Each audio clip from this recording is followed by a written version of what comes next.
Assalamu alaikum and hello friends. I am Farhan Mir, a trader, trainer, investor and a financial advisor. Welcome back to our channel.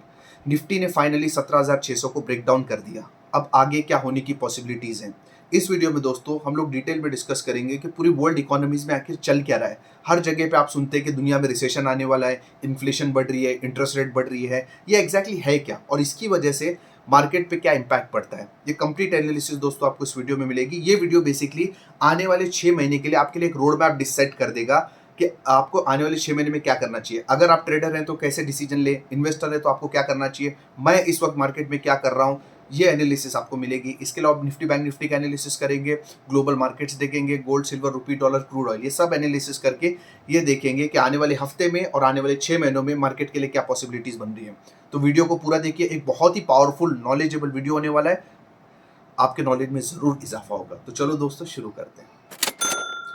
अगर आप global economies की बात करें तो सबसे पहले तो आप समझिए कि इंडिया में कुछ बहुत ज़्यादा प्रॉब्लम नहीं है। हमारी इन्फ्लेशन भी कंट्रोल में है, हमारे रिसेशन की भी कोई प्रॉब्लम नहीं है, इंटरेस्ट रेट सब कुछ हमारे यहाँ कंट्रोल में है। प्रॉब्लम कहाँ पे है? प्रॉब्लम बेसिकली यूएस और यूरोपियन कंट्रीज में है। तो वहाँ पे जो प्रॉब्लम हो रही है, इसकी वजह से जो इफेक्ट है हमारी स्टॉक मार्केट पे दिख रहा है और हमारी स्टॉक मार्केट उसकी वजह से परफॉर्म नहीं कर पा रही है। तो हमें ये सोचना है, हमें ये देखना है या समझना है कि वहाँ पे एग्जैक्टली चल क्या रहा है। सबसे पहले ये जो पूरा खेल है ना, ये पूरा खेल बेसिकली रिसेशन के आसपास चल रहा है कि दुनिया में ये माना जा रहा है कि रिसेशन आने वाला है या रिसेशन आ रहा है। ये दोस्तों पिछले 1.5 साल से मैं सुन रहा हूँ कि रिसेशन आ रहा है, रिसेशन आने वाला है, बट ग्राउंड रियलिटी पे ऐसा कुछ भी नहीं है। आज अगर आप लोगों से मिलोगे तो कहीं पे भी आपको ये नहीं दिखेगा क्योंकि रिसेशन का प्रॉब्लम है, या कंपनीज के जो रिजल्ट होते हैं ऐसा कुछ भी रिसेशन जैसा दिख नहीं रहा। बट लोगों, ग्लोबल इकोनॉमीज को, यूएस यूरोप को लग रहा है कि वहाँ पर रिसेशन आने वाला है। अब रिसेशन अगर आने वाला है तो इसका रीजन क्या है? इसका रीजन है इन्फ्लेशन, बढ़ती हुई महंगाई। अगर जब महंगाई बढ़ेगी तो ऑब्वियस ही बात है कि लोग खर्चा नहीं करेंगे, और जब लोग खर्चा नहीं करेंगे तो रिसेशन आएगा। तो रिसेशन का मेन जो मुद्दा है ना वो है इन्फ्लेशन। अब क्वेश्चन ये आता है कि इन्फ्लेशन क्यों आती है? इन्फ्लेशन दो वजह से आती है, एक तो आती है डिमांड की वजह से इन्फ्लेशन, और दूसरी इन्फ्लेशन आती है सप्लाई की वजह से। महंगाई क्यों बढ़ेगी? महंगाई तभी बढ़ेगी ना जब भी बहुत ज्यादा डिमांड होगी या कोई सप्लाई प्रॉब्लम है, शॉर्टेज है चीजों की। तो अगर दोनों चीजों पे मैं बात करूं तो सबसे पहले सप्लाई का जो इशू है, मतलब अगर आपको इन्फ्लेशन को रोकना है या तो आपको डिमांड को कम करना है या तो सप्लाई को बढ़ाना है। अब सप्लाई साइड का प्रॉब्लम क्या है कि सप्लाई साइड की इन्फ्लेशन है ना वो बेसिकली रशिया और यूक्रेन की वजह से आई हुई है। बिकॉज रशिया यूक्रेन ऐसी कंट्रीज है ना जो पूरे वर्ल्ड में काफी सारी चीजें, कमोडिटीज हो गया, क्रूड ऑयल हो गया, नेचुरल गैस हो गया, और बहुत सारी चीजें सप्लाई करते हैं। अब प्रॉब्लम यह है कि वहां तो ठीक किया नहीं जा सकता क्योंकि वहां तो उनका तो अलग ही सिस्टम चल रहा है। इसका मतलब है कि सप्लाई साइड की वजह से जो इन्फ्लेशन बढ़ रही है इसको कुछ भी नहीं किया जा सकता। अब दूसरी इन्फ्लेशन क्यों बढ़ रही है? क्योंकि डिमांड बहुत ज्यादा है। अब जैसे मैंने आपको बताया, ये प्रॉब्लम हमारी है ही नहीं, ये प्रॉब्लम एक्चुअली यूएस और यूरोपियन कंट्रीज की है। तो जब कोविड आया था ना तो यूएस को पता चला कि एक ही ऑप्शन है अगर पूरी दुनिया को बचाना है, तो वो है कि पैसा छापो। और उन्होंने इतना पैसा छापा कि लोगों के हाथ में बहुत सारा पैसा आ गया। अब जब लोगों के हाथ में पैसा आ गया तो वो लोग क्या करेंगे? वो लोग खर्चा करेंगे। अब जब खर्चा करेंगे तो क्या होगा? डिमांड बढ़ेगी, डिमांड बढ़ेगी मतलब इन्फ्लेशन बढ़ेगी। तो बेसिकली अगर आपको रिसेशन को रोकना है तो आपको इन्फ्लेशन को रोकना पड़ेगा। अब इन्फ्लेशन रोकने के दो तरीके हैं, या तो आप सप्लाई को ज्यादा कीजिए ताकि इन्फ्लेशन कम हो जाए। सप्लाई का तो लोग कुछ कर नहीं सकते, डिमांड को इनको रोकना पड़ेगा ताकि इन्फ्लेशन कम हो जाए। अब डिमांड कैसे रुकेगी? डिमांड रुकेगी इंटरेस्ट रेट बढ़ा के। ये मसले चल रहे हैं अभी। डिमांड कैसे रुकेगी? इंटरेस्ट रेट बढ़ा के।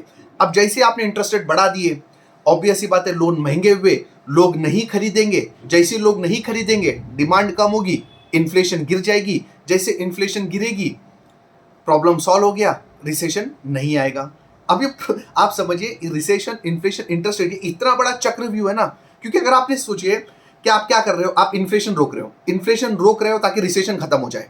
अब इन्फ्लेशन रोकने के लिए आपने किया क्या? इंटरेस्ट रेट बढ़ा दिया। इंटरेस्ट रेट बढ़ा दिया मतलब डिमांड गिर गई मतलब ग्रोथ फिर रुक गई, फिर रिसेशन आएगा, है ना। मतलब जिस चीजें समझे, थोड़ा सा कॉम्प्लिकेटेड कॉन्सेप्ट है। अगर आपको नहीं समझे तो एक आध बार आप रिवाइंड कर लीजिए, आपको कॉन्सेप्ट समझ में आ जाएगा। तो बेसिकली प्रॉब्लम क्या है? प्रॉब्लम ये है ना कि एक चक्रव्यूह है पूरा, जिसमें ना ये जो यूएस है और वर्ल्ड इकोनॉमीज ना उलझ चुके हैं। अब तो इसका सोल्यूशन क्या? सोल्यूशन ये है ना कि इन्फ्लेशन, इंटरेस्ट रेट, रिसेशन, ये सब ना बैलेंस्ड रहे। तो ये एक प्रॉब्लम चल रहा है। तो आपको समझना क्या है?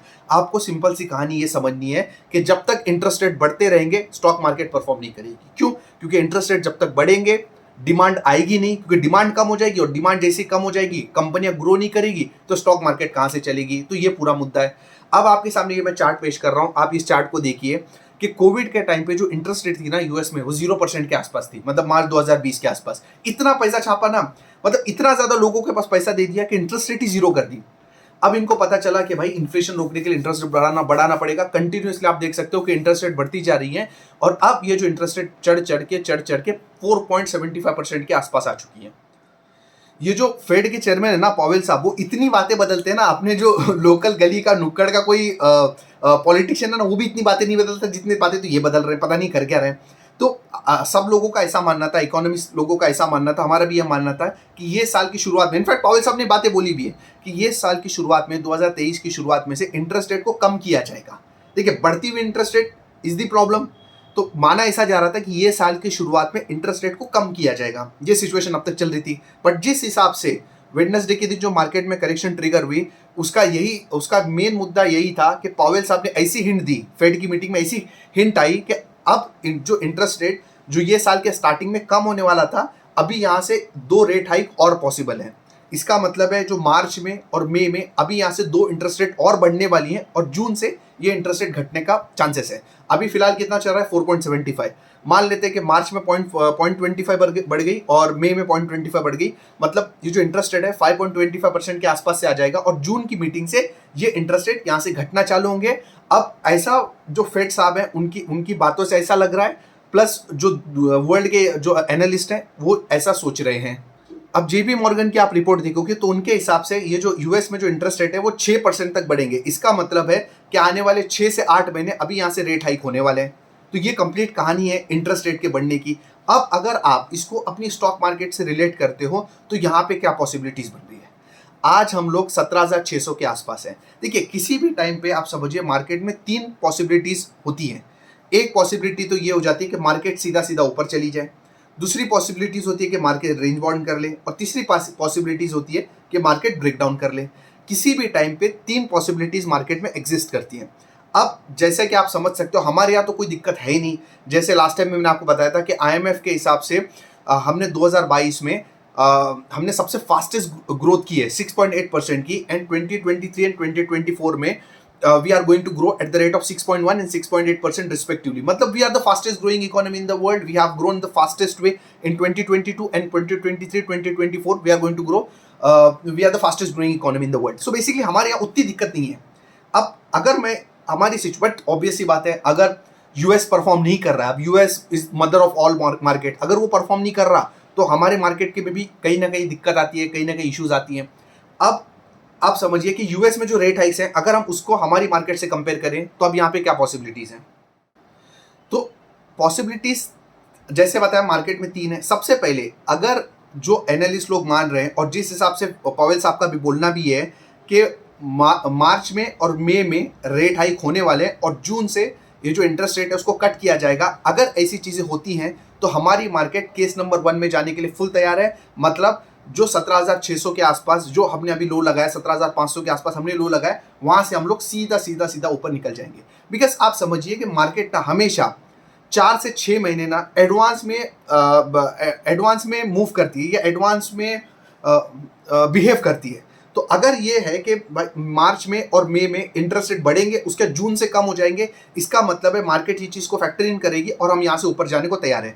ये बेस्ट केस है और मैं सबसे ज्यादा मुझे इसी केस की प्रोबेबिलिटी भी लग रही है। बिकॉज आप समझिए कि अब हम लोग ना यूएस में 0% 1% इंटरेस्ट रेट पे नहीं है, हम लोग 4.75% इंटरेस्ट रेट पे है, जो कि अपने आप में बहुत हाई है, क्योंकि इतना ज्यादा इंटरेस्ट रेट यूएस वाले बर्दाश्त कर ही नहीं सकते। सदियों से इतना इंटरेस्ट रेट उनके पास आया नहीं है। तो अगर हम माने कि मार्च में और मई में अगर 0.25% का हाइक भी होता है और जून से अगर इंटरेस्ट रेट कम होती है, तो सिंपल सी कहानी है कि जो आने वाले 2-4 महीने तो मार्केट ने ऑलरेडी अपने आप में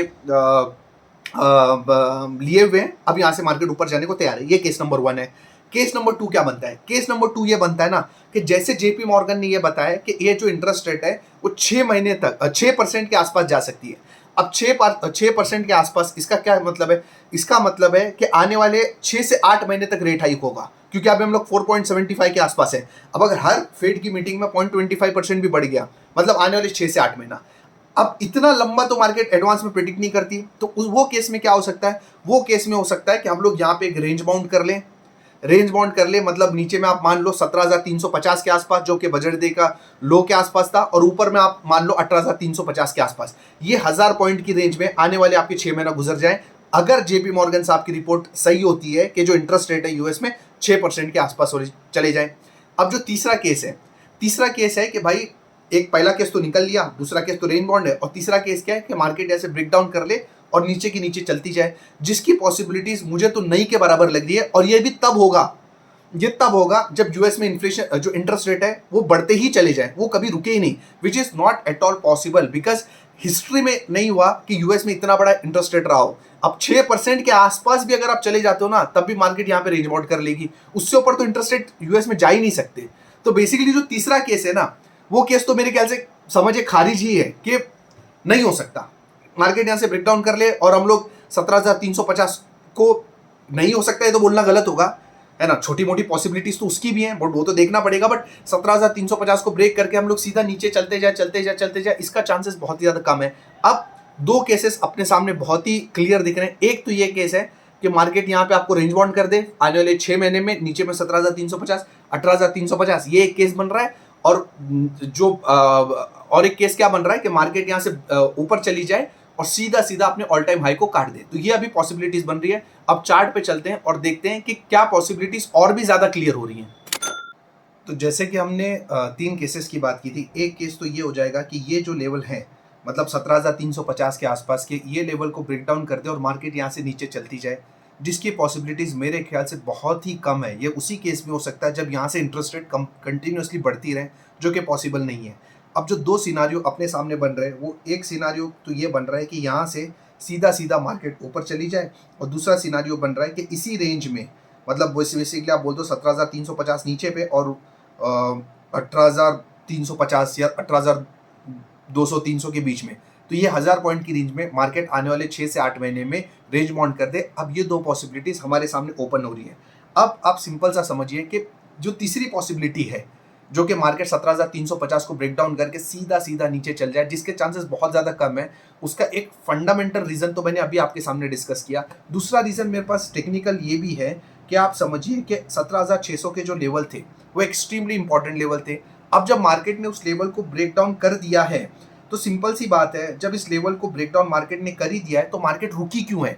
17,600 के लेवल को ब्रेक करने के बाद, तो अगर मार्केट को यहाँ से बड़ी गिरावट देनी थी तो सिंपल सी बात है, मार्केट ने ब्रेक डाउन करना था और सीधा सीधा सीधा नीचे गिरना था। बिकॉज स्टॉप लॉस के एरिया के नीचे अगर मार्केट रुकी हुई है, तो आप समझिए कि मार्केट कुछ और सोच रही है। बिकॉज इतनी आसानी से थोड़ी ना मार्केट अपने आप को मौका देगी लोगों को कि चल मैं स्टॉप लॉस के नीचे रुकी हूँ, अभी भी जिसने अगर तूने नहीं काटा है तो अपने स्टॉक्स को काट ले भाई, मैं तेरे लिए इंतजार करूँ। साइकोलॉजिकली देखा जाए तो ऐसा पॉसिबिलिटी होने का कम चांस है। और जिस हिसाब से मार्केट यहाँ पे रुकी हुई है, ग्राइंड कर रही है, तो बहुत ज्यादा चांसेस बन रहे हैं कि केस नंबर 3 में हम लोग नहीं जा सकते, नहीं जाने का चांसेस बहुत ज्यादा। अगर जाना होता कि यहाँ से ब्रेकडाउन करके बस मार्केट नीचे चली जाए, तो मार्केट अब तक चली गई होती है। 2 दिन मार्केट रुकी हुई है, कहीं ना कहीं अपने आप में एक इंडिकेशन दे रही है। दूसरा, अगर आप देखिए ना कि हम यहाँ पे एक्सट्रीमली ओवरसोल्ड है, एक्सट्रीमली ओवरसोल्ड, मतलब एफआईज की अगर लॉन्ग पोजीशन आप देखेंगे तो इंडेक्स पे करीब करीब 19% के आसपास है। इतनी लाइट पोजीशन के साथ एफआईज अभी हैं, मतलब बेसिकली उनके पास भी शॉर्ट करने की और बहुत ज्यादा जगह नहीं है। और आप देख सकते हैं कि कंटिन्यूअसली 1 आवर चार्ट पे देखिए कि कितने डाइवर्जेंसेस बने हुए हैं, इतने ज्यादा डाइवर्जेंसेस के साथ, इतनी ओवरसोल्ड मार्केट के साथ मार्केट यहाँ से नीचे गिर जाए, इसका चांसेस तो बहुत ही कम है। अब पॉसिबिलिटीज क्या बन रही है? पॉसिबिलिटीज ये बन रही है ना कि यहाँ से हम लोग एक बार बाउंस लेने को तैयार है। अब ये बाउंस आएगा, ये बात तो ऑलमोस्ट तय है, ठीक है, मतलब आप समझिए कि नेक्स्ट वीक में बाउंस आएगा, ये बात तो ऑलमोस्ट तय है। उस बाउंस के बाद क्या होगा वो बहुत ज्यादा इंपॉर्टेंट चीज है। अब उस बाउंस के बाद अगर मार्केट, आप समझिए ये जो लेवल है 17,800 के ऊपर, अगर मार्केट उस लेवल के ऊपर टिक जाती है, देखिए केस नंबर 3 की तो बात यहाँ पे हुई नहीं थी, केस नंबर 2 या केस नंबर 1, मतलब मार्केट है तो रेंज बाउंड करे तो मार्केट ऊपर चली जाए। इन दोनों केसेस में एक बात पक्की है कि यहाँ पे एक बाउंस आना है। अगर ये बाउंस 17,800 के ऊपर रुक जाता है, सस्टेन कर लेता है 17,850 के ऊपर, अगर मार्केट सस्टेन कर जाती है, तो आप समझिए कि हम लोग केस नंबर 2 या केस नंबर 3 की तरफ बढ़ रहे हैं। यहां से मार्केट तोड़ देवे तो खत्म। और उसके बाद अगर केस नंबर 1 में जाना है तो सीधा सीधा मार्केट यहाँ से खींच देगी, और अगर केस नंबर 2 में मार्केट को जाना है तो 17,850 के आसपास से फिर मार्केट नीचे गिरेगी और इसी के आसपास रेंज बना देगी। तो अपने को पता कैसे चलेगा? सिंपल सी बात है, अपने को आने वाले हफ्ते में मार्केट की मूवमेंट को देखना है और मार्केट खुद ही आपको बता देगी कि आने वाले हफ्ते में मार्केट में क्या होने की पॉसिबिलिटीज है।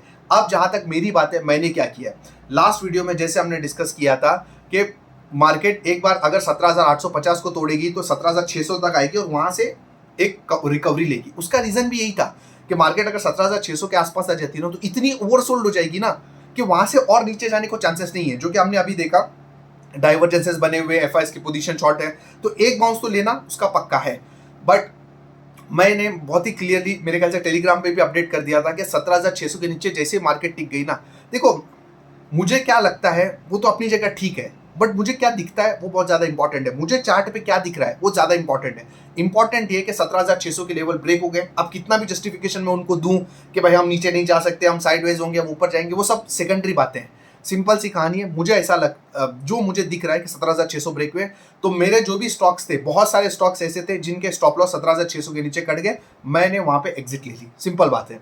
अब मैं क्या करने वाला हूं और ये आपको क्या करना चाहिए मेरे ख्याल से, अगर आप ट्रेडिंग कर रहे हैं, अगर आप इन्वेस्टमेंट कर रहे हैं, तो आप समझिए कि एक ट्रेडर के लिए क्या बेस्ट केस हो सकता है और एक इन्वेस्टर के लिए क्या बेस्ट केस हो सकता है। केस नंबर 3 तो अभी तक मुझे ऐसा लगता है कि होना है उसका, इसलिए अपन उसको डिस्कस नहीं करेंगे।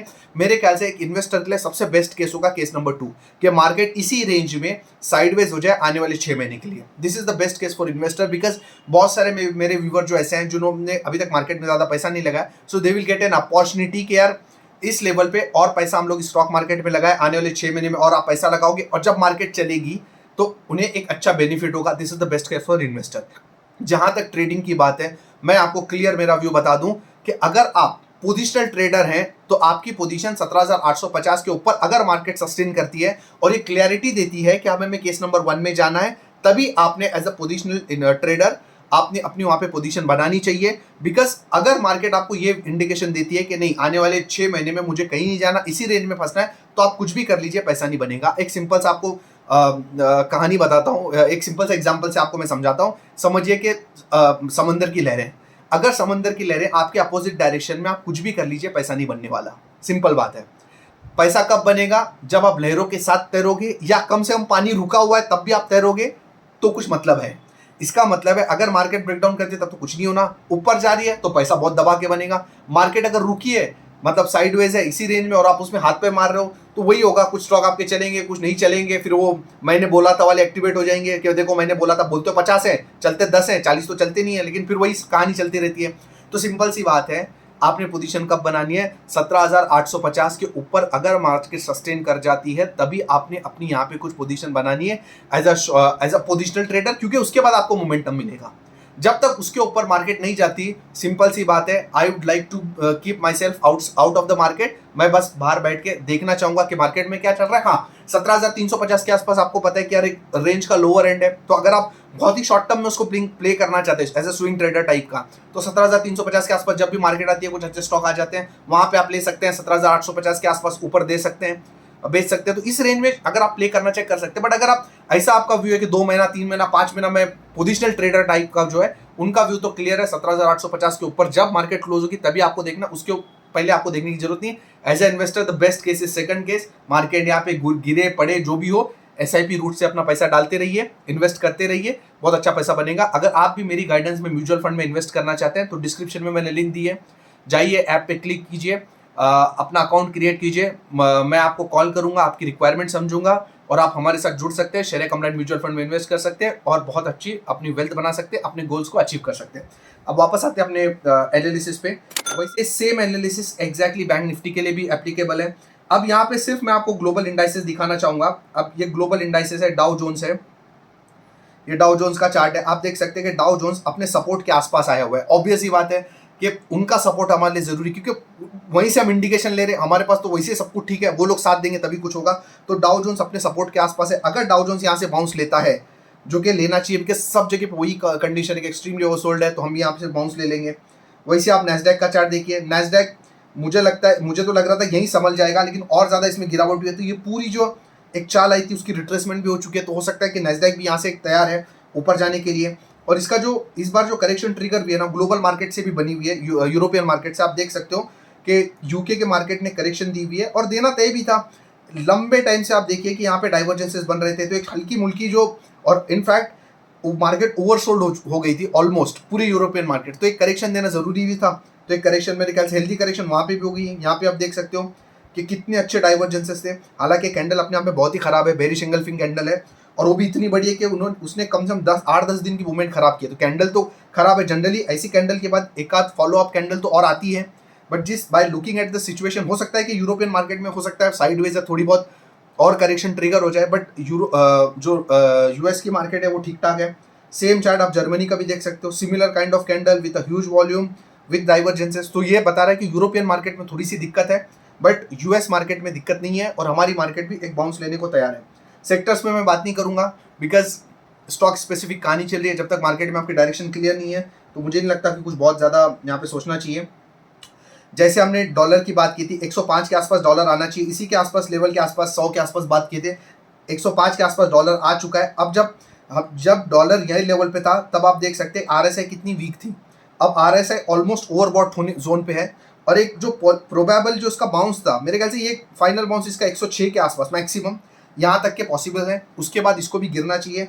अब वही आप देखोगे तो जो गोल्ड और सिल्वर है, गोल्ड और सिल्वर ने ये पूरी इसकी रिट्रेसमेंट भी की हुई है, और यहाँ पे एक अच्छे अपने जो पुराने सपोर्ट के आसपास आ चुके हैं। तो ये भी एक इंडिकेट कर रहा है कि जितना डॉलर ने बढ़ना था बढ़ लिया है, और गोल्ड और सिल्वर जितना गिरना था गिर लिया। अब डॉलर यहाँ से नीचे गिरना चाहिए एंड गोल्ड और सिल्वर यहाँ से पिक करना चाहिए।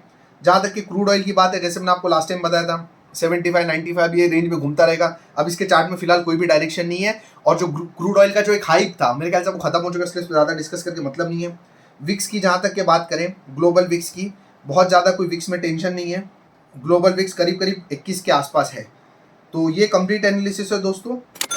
बहुत ही क्लियरली मैंने यहाँ पे तीनों केसेस डिस्कस किए हुए हैं। अगर आपको समझा तो ठीक, नहीं तो एक बार गो थ्रू करेंगे तो मेरे ख्याल से क्लियर हो जाएगा। आने वाले हफ्ते में काफ़ी हद तक क्लियर हो जाएगा कि हम लोग कौन से केस में ले रहे हैं और आने वाले टाइम में क्या पॉसिबिलिटीज बन रही है। So that's it for this video पसंद है तो लाइक कीजिए, चैनल को सब्सक्राइब कीजिए, अपने दोस्तों के साथ शेयर कीजिए, बिकॉज सही इन्फॉर्मेशन लोगों तक पहुँचना बहुत ही ज़्यादा ज़रूरी है।